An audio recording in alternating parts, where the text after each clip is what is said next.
当脑卒中突然发生，你确定真的会拨打急救电话吗？你能否说清楚家庭的位置呢？权威专家全面解读，为您拉响警报。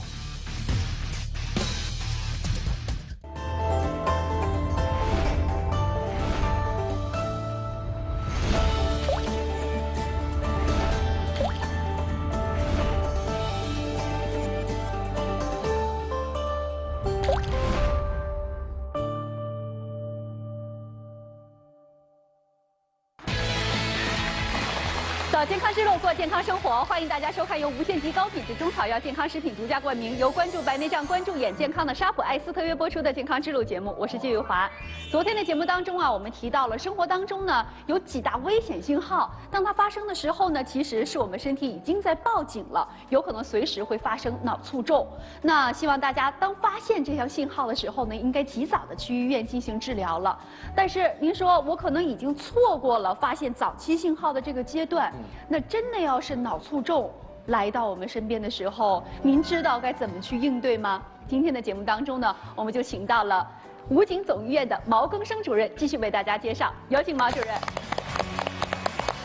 您好，毛主任，欢迎您。你好。你好，主持人。我还特别深刻的记得昨天的节目当中，您谈到哈，如果不能够及时的发现这些早期信号，再去送医的话，很有可能最终的一个结果甚至会有死亡的可能性哈。但是如果我们要是能够早期的发现，我们有什么样的一些机会去帮助病人们呢？如果能发现的话，有可能把患者从死亡线上拉回来，甚至能回到从前的生活质量。如果想更有尊严的生活，他一定要掌握一些基本的常识，特别是上了一定的年纪，有一些脑卒中的常识。这样碰到一些情况，能够及时的处理，更好的救治，这样就能够回到一个比较好的生活质量。但是呢，前提就是您要知道怎么样去正确的处理，才能够更好的保护我们自己，包括我们的家人。待会儿要请您慢慢介绍啊。好嘞。好，请您先落座，毛主任。我们可以设想一下哈，一旦要是脑卒中这样的危险发生在我们家人或者是朋友身上的时候，您真的知道该怎么样正确的处理，才能够帮助到他们吗？那今天我们现场呢，就不妨来模拟这样一个情景啊。佳念，你就扮演这个已经发生脑卒中的一位老人啊。老爷子。陆晨，你就扮演佳念的老伴儿，好不好？我们把这个家庭的环境模拟出来啊。如果要是做错的话呢，毛主任那边的警示灯就会直接亮起响了。对，好，来，我们把家庭的环境布置起来。来吧，老伴儿。入戏很快吗？来吧。有这么年轻的老伴儿。好，那我们看看在这个家庭当中发生了什么呢？哟，这都几点了，老太太还不吃饭？工资不都给你了吗？别急，我马上红烧肉给你做别太瘦，给我弄肥点儿。你想吃什么？抠门，红烧肉肥点儿。好，马上啊。酒给我热上啊。哎，好的。哎呦，这两天也不怎么着了，这说话就哎呦，哎呦，老伴儿，红烧肉来了。哎呀，你这是咋了，老伴儿？老伴儿，哎呀，不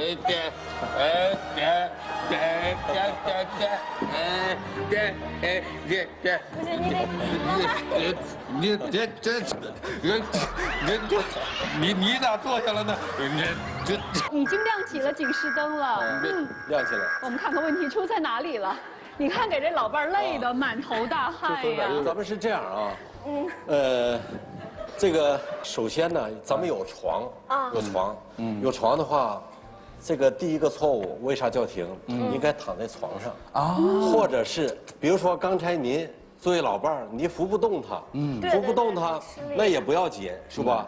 把没有地毯的话，铺一个毯子在地下，把它平卧。那就等同于第一个错误是把他扶到椅子上坐下，这个就是一个错误的动作。这就是错误。立马要躺下，要躺下。躺下的话，它有利于抢救。主任，咱们回到旁边哈，再继续观察他们接下来会怎么做啊？来，继续翻病了是吧？哎，好，倒。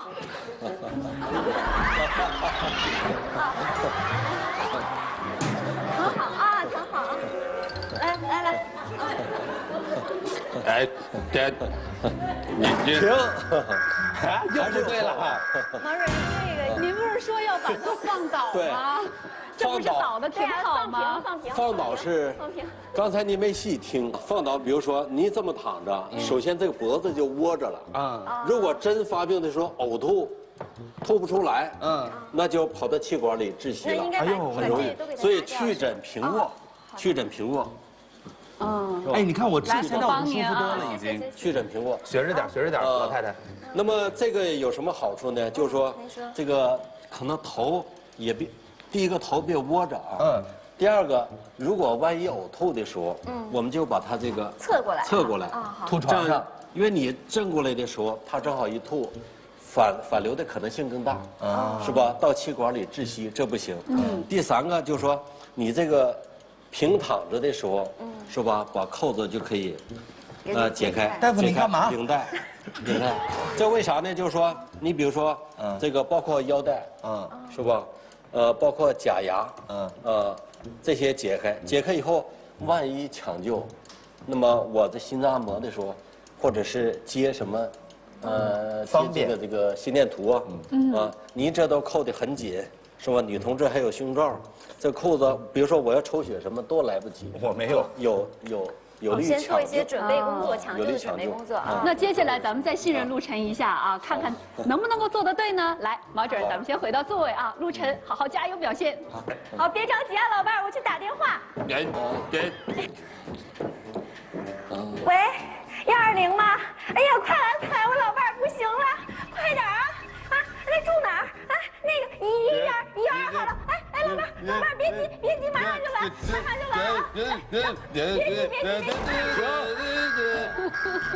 太乱了又啊！错了，快来！这时候不能不乱。我估计这个时候我没因为病过去，先气过去了。这个，如果这年轻的老伴儿哈，如果是这样，就比如说，患者发病了，最紧张的人是谁呢？还是他本人？对其次还是才是他的你看我周围的人。那个时候他有意识吗？对，你像一般的来讲，他不会意识上是那么快的，除非特别重。那么这时候他可能还有意识。你这么紧张的话，他本来就恐惧，将给他施加更大的压力。哎呀，我刚急的呀！哎呀我也没见过这阵仗呀，我肯定是着急。病没咋地，把他自己吓个半死。对，这时候不要乱，不要慌啊。那应该怎么做啊？可以就说您先别急，我立即打120啊，立即打120啊，别紧张啊，没事儿啊。这时候就即便是骗他，你也得说没事儿。不是，咱可以真打电话。对。其实刚才陆晨那第一步做的挺好的哈，对，直接把电话拿起来了，拨那号也对。120。另外，你这个打电话，你看刚才打了半天也没说出来个123来。因为这边打电话，他这边这个样子，确实有这边要照顾他，这边又要照顾电话，有点忙不过来。对，忙不过来。所以这个打电话也有它的技巧就是如果是您的话，您会怎么做？您完整的给我们大概模拟演示一下。对，就您现在打，您打120，把电话给毛主任。比如说，我再立马拨120，没错。喂，120吗？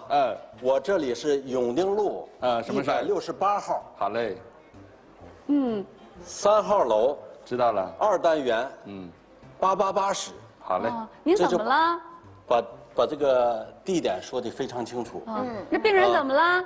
我们这李大爷，昨天晚上打麻将还挺好的，11点钟，今天早上7点钟醒来，就瘫了，也说不出来话了。请你们赶快派车过来，我要到武警总医院急救中心去。哇，要说这么详细啊！也就是说，你把这个病的大致都说清楚了，是吧？那联系方式怎么留啊？留谁电话呀？你说我现在是拿李大爷家的座机打的是吧？我的电话是他子女没在身边，要报手机号。我的电话是1390-100-8000，你就是说的很清楚，是吧？你再往下接着说，我们小区有4个门，你从东门进来，我派了个小丫头，举着个丝巾等着你领进来。为什么还得去派人呢？因为好几个门，有的小区他不知道转悠到哪儿去了。这样更快、更节省，更准确。今天他就是好几个门，他没找着嘛。对，所以你来晚了。是的。对，哎，有一个不太明白哈，毛主任后面叫什么？携带物品，带什么东西啊？携带物品，比如说他这个平常吃的药，是吧？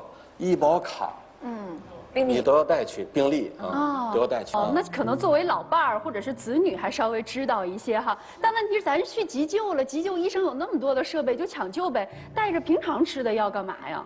平常吃的药，你到了医院以后，医生肯定要问病史。比如说，我现在还不能确定他是出血还是缺血，我首先做个 CT，我决定是不是溶栓。溶栓有很多紧急症的，平常吃了些什么药啊？如果吃的药跟我现在要处理的它有矛盾，我是不是就回避这个问题？所以说你把平常的药带去，他一看啊，就吃这个药，是吧？我就很清楚了。万一要是老伴儿也记不住，说不上来那药名儿，拿着一个小药给大夫一看，大夫也清楚。大夫就清楚了。好。老伴儿，你好点没？好点没？哎呦，我已经打了120了，要不咱先吃点药吧啊？不能这样。哎，这平时你吃的药，要不咱们先吃点？哎呀，败家来，媳妇。先喝口水。来，先喝口水，喝口水。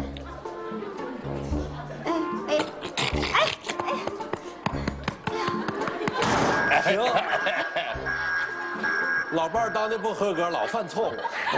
真不好意思，被水喂死了。你刚才就这么几个就这么半分钟几下吧，是不是大有3概都要跟个错误我伺候走啊？有3个错误，不过还不收你阎王爷。第一个，也就是说这个吃药啊，吃药呢就是说不要吃，为啥呢？咱们也整不准他现在是不是中风。如果是中风的话，是缺血的还是出血的？是吧？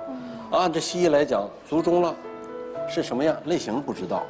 另外，你就吃这点药，它能管多少事儿呢？是吧？你还是把它窝着抬着，对，一口气呛了又呛着，过去了，添乱嘛。这是吃药。第二个喂水，是吧？它不差这一会儿，是吧？不差这一会儿。这个喂水，如果按照以前中医来讲，是把这个一些药给它顺下去。那他没吃药，怎么这一会儿就缺水嘛？是吧？对，而且还有可能引起误吸。导致窒息。第3个，你看你刚才拍背这个动作啊，是他可能是呛咳一下，这时候真要拍，真要拍，就说咱们这空手心儿，啊，拍前头还拍后头呀？一般是拍后头。那也得这样给它扶起来才行呀。扶起来，或者是你侧过身子，侧过身子。你怎么又这会儿这么灵巧了？你这样，佳念侧过来，往这边侧啊。对，然后让我们看看毛主任的手法。这个空心的。这么大劲儿啊！这个劲儿大了不要紧，实际上打在他身上，它有个这个空心的，这有个震荡的作用。打哪儿呢？打中间还是后背中间是脊柱。得打2旁。就是。对准的肺脏那个部位，这是第一。第二的话，如果你这个动作不知道怎么拍，你瞎拍一通，本来就是脑出血，是吧？一下就震荡的话，很有可能会让他出血更严重吗？震荡也就是说，那还真成打他了，真成打。我有时候下不去手，但是看您刚才那劲道还是有一点的哈。那毛主任，咱们回来歇会儿啊，这教的估计差不多了吧？这会儿看看陆晨还会接下来怎么做啊？哎呀，这120怎么还不来呀？来，老伴儿，要不咱们先去医院吧？来，我扶你啊。别扶我。来，老伴儿，来起来啊！好，来，好的，来，慢点啊，慢点。哎，好，来，1药。这样。又错了，别拽着了。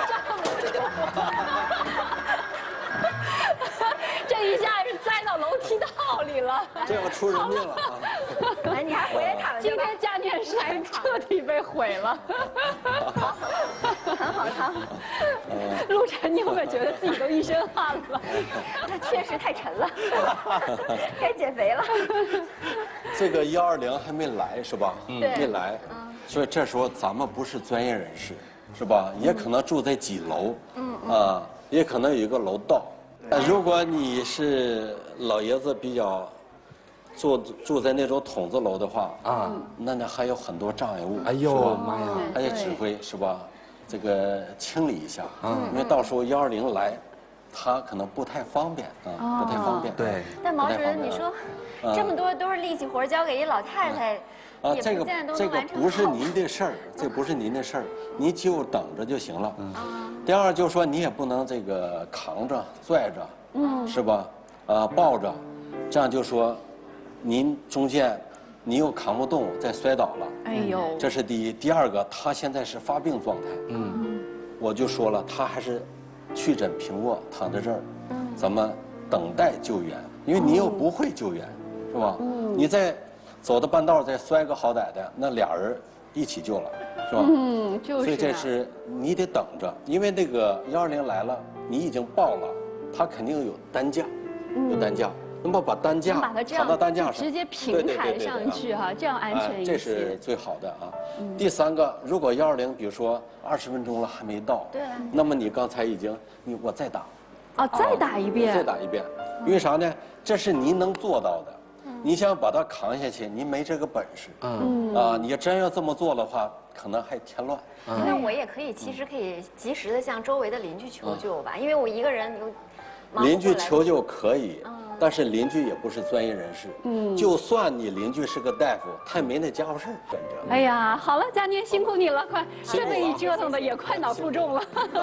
其实看得出来，在这个过程当中，咱们真的有好多地方都做错了哈。一旦做错的话，就给我们后期的抢救设置了重重的障碍。所以刚才咱们演示的这些呢，错误点您一定尽量的要去除掉，记住几个正确的要点。咱们回到座位上，慢慢再给大家总结一下啊。辛苦2位了啊。露成一身的汗。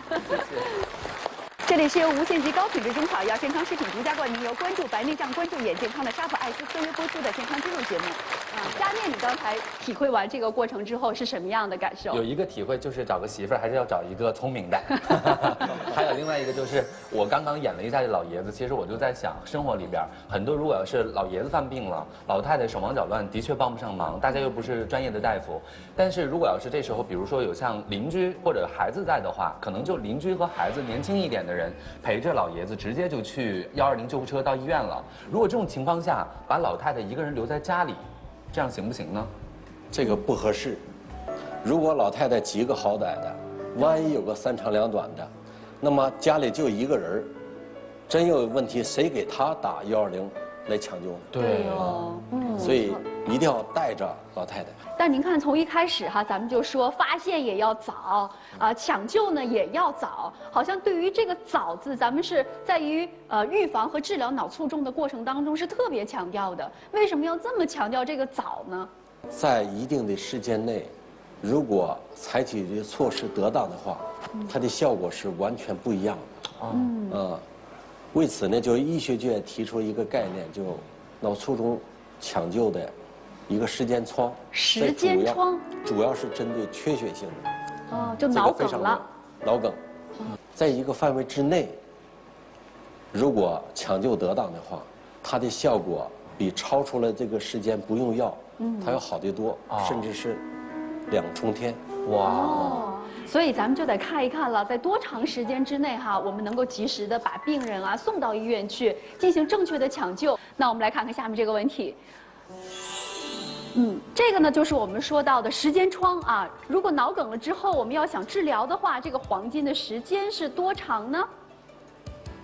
是3个小时、4个半小时，还是6个小时呢？请大家做出判断。陆晨的判断是多少？我觉得应该是3个小时吧。6个小时确实太长了，我觉得如果6个小时的话，那么也不会有那么多的人因为这个突发性疾病就去世了。我选3个小时。佳念的判断呢？我根据一句古语，瞬间就过去了，所以我觉得应该时间越短越是黄金时间，3小时。好，那我们看看大家的判断是什么最佳的黄金时间，也就意味着医生能够在多长时间能够帮助大家呢？是3个小时还是4个半小时？给大家明确一下，最好是在4个半小时之内啊发达了一些得到一个及时的抢救啊。为什么4个半小时呢？这里所说的脑梗溶栓的黄金时间是指静脉溶栓。那么在95年提出的时候，它是3个小时，这由美国 FDA 提出这个时间概念啊。那么到了08年左右啊，特别到了近几年，欧洲啊和咱们国家这12年啊，就是说在4.5个小时。因为3个小时之内能达到的很少，在4.5个小时之内，就是大伙儿比较接受这个时间段，发现它跟3个小时达到的，它俩没有显著的差别，或者是差别不大，这样呢就设定为4.5个小时。就如果要是4个半小时之内送到会是什么样？超过4个半小时会是什么样？4个半小时之内，如果送到的话，来得及的话。把这个血栓给它溶开，那么血栓已远的这片供血区域的脑组织就可能挽救回来，不坏死。如果超出这个时间段，那么这个血栓已远的这个片区域可能就产生脑梗死，这样它俩的预后是截然不同的。那这个时间窗啊，4个半小时，这你说咱们普通老百姓或者是普通患者，他也没法掐着秒算，这得怎么算怎么看呢？对，就比如说像刚才我们2个演绎的那个情况，对啊，我这做着饭的功夫，着急忙慌的，突然就不行了。那这4个半小时是从他发病的那个我看见他的那个状态开始算起吗？这个老爷子李大爷打麻将打到10点钟，睡觉去了，是吧？这时候周围的人看他，哎，老爷挺高兴，赢了200，是吧？赢了200。那么早晨6点钟被发现了，醒来的时候就瘫了。那么到底是几点钟瘫的？对，说这个事儿就不太好说了。如果确定不了，我们只能算头天晚上10点钟，在大伙见着你的时候，那时候这个李大爷还是挺好的。那这么算时间窗，早上6点半到了，这个时间就长了。所以静脉溶栓是4个半小时，那也就用不了药。如果超过这个时间窗再用药的话，它脑出血的风险加大，所以就不能用这个药。哎，那为什么不能够在发现他开始出现症状的6点钟开始算起呢？6点钟算起，因为你不知道他到底是在此之前什么时间发的病，所以只能推算那时候10点钟他是最好的。对。那如果比如说这个李大爷很幸运，他早晨5点半上厕所，自己一个人去的，都挺好的，是吧？6点钟发现瘫了，那这时候就是说从他最后一次看他正常的时间算，那就从5点半算起，6点钟发现瘫了，这才半个小时，到医院6点半，这才1个小时。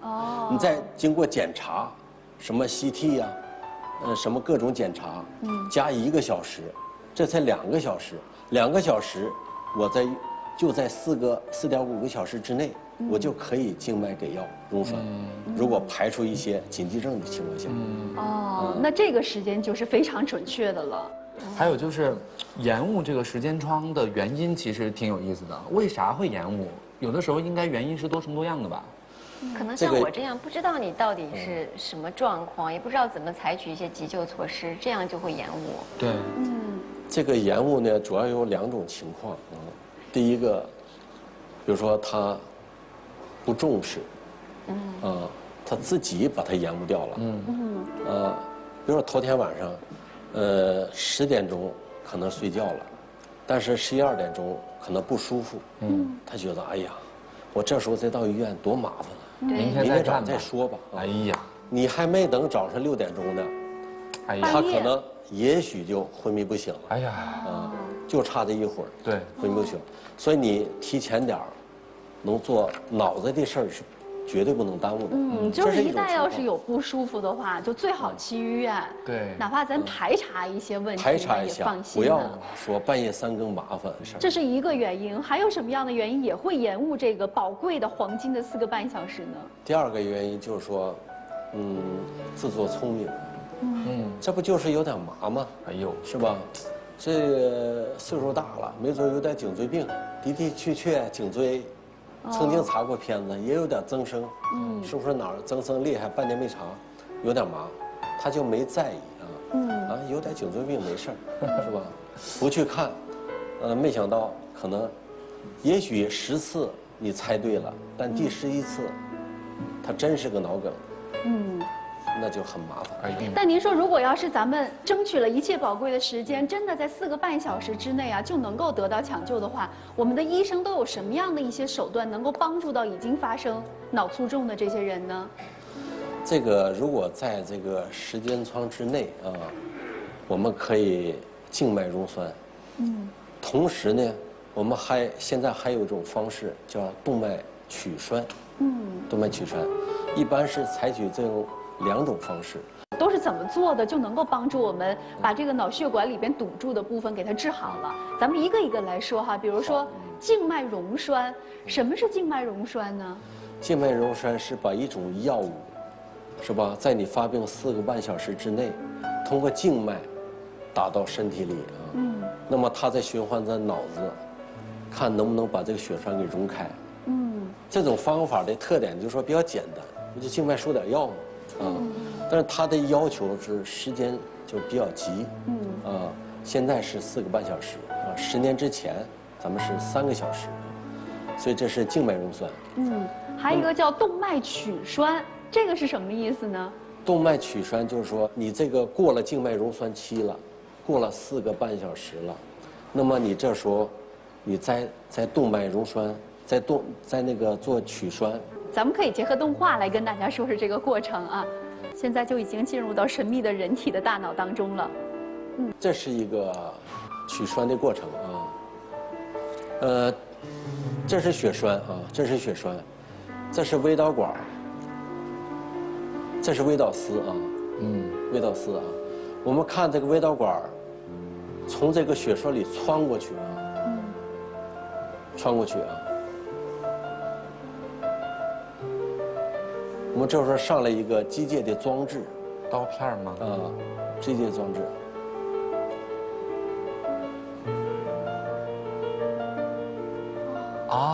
撑开了。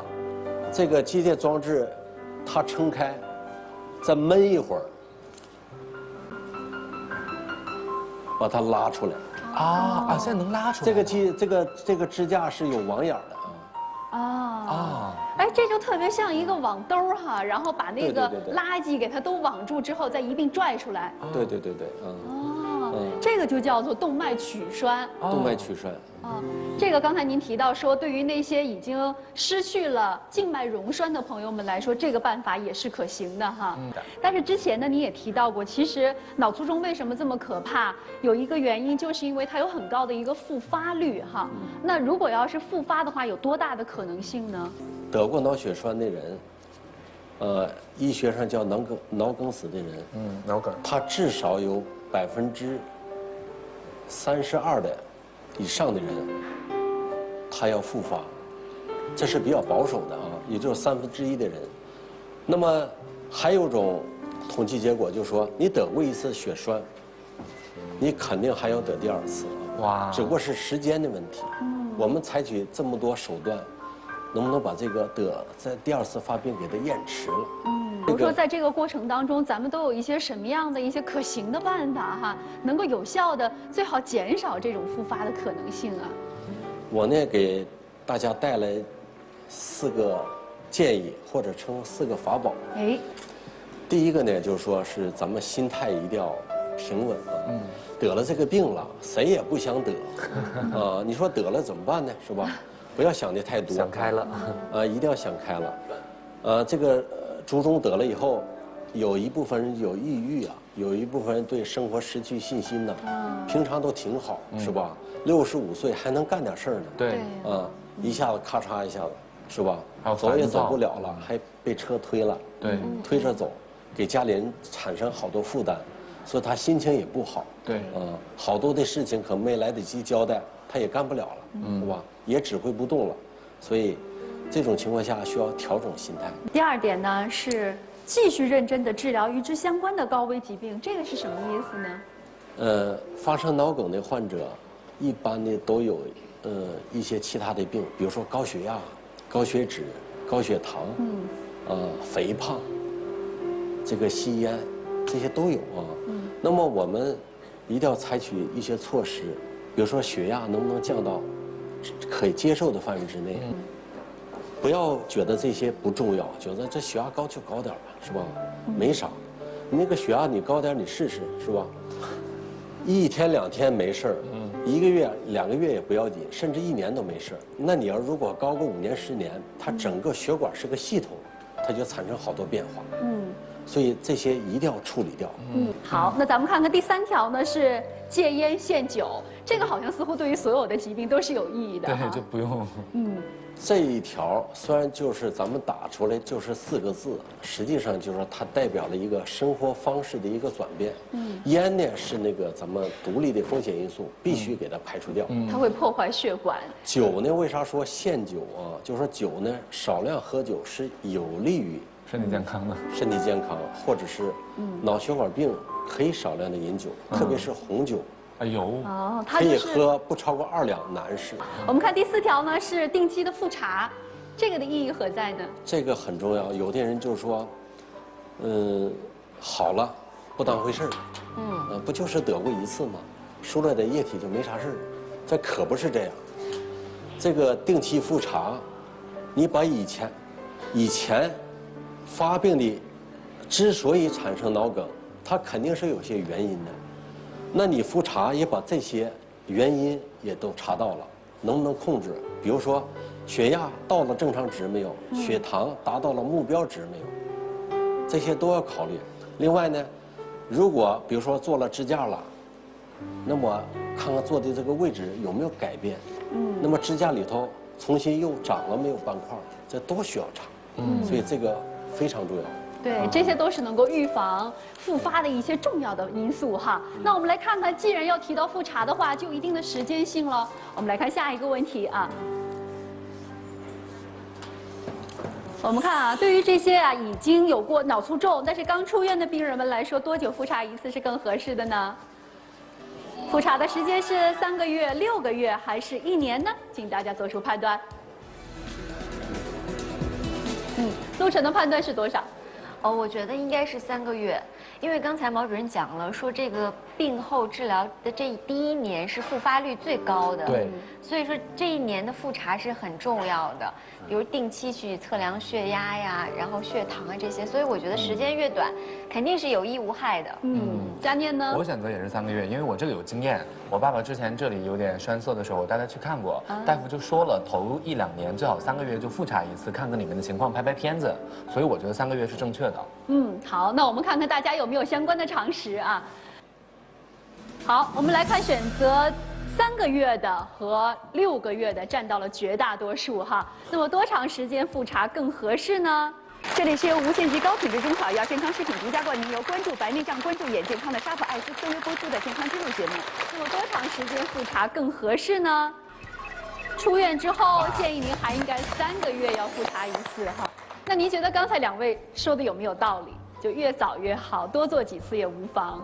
这个李大爷娶的老伴儿很聪明，这回终于选对了。实际上，真要斑块有改变，或者是支架里再形成血栓，它3个月往往也能产生一些变化。比如说那个支架，一般2个月就比较稳定了，3个月的时候查还是比较合适的。其实咱们对于这些已经发生过脑卒中的朋友们来说哈，真的是特别的恐怖和担心再一次的这个脑卒中的来临。那我们看看在这个过程当中有没有一些运动或者是康复的办法，可以让你远离再一次脑卒中的发生呢？我们跟着何家博士和一位专业的医生一起来学习一下。有请2位。好的，小季啊，那今天呢，我为大家请来了吴京总医院的郑娟医生。郑医生你好，您今天教给我们的这些预防脑卒中的动作有哪些呢？一共有4个4个啊，那这样啊，非常应该呢简单都是比较简单的动作，我对们就请我们现场的观众朋友，咱们都一起来学一学，好不好？哎，咱们大家起立，好，都站起来啊，精神精神，动一动。好，那郑娟医生教给我们吧。第一个动作，第一个动作呢是肩部的放松。肩部放松，那咱们俩再稍微分开一点。我们俩对，我们稍微分开一点。首先呢，我们肩部要放松，然后双手自然放于肩上。好，缓慢的由后向前转动。1、2，非常好。这一组呢做到10个，然后我们再由前向后转动10次。1、2、3、4、5、6、7、8、9、10。大家有没有感到肩部放松？很舒服啊。第二个动作呢？第二个动作呢是颈部的运动。颈部放松之后呢，我们要向前，左后右前1周，再反方向右。每一个动作呢，到达这个部位啊，最大的这个幅度，坚持5秒钟。也就是尽量的伸展啊。对，尽量的伸展。对，而且现在我知道很多老年人啊，也开始这个玩手机啊，玩这个平板电脑啊，可能这个脖子也是经常保持紧张，也对脑部的血管供应是不利的。所以锻炼颈部很重要。好，第三个动作。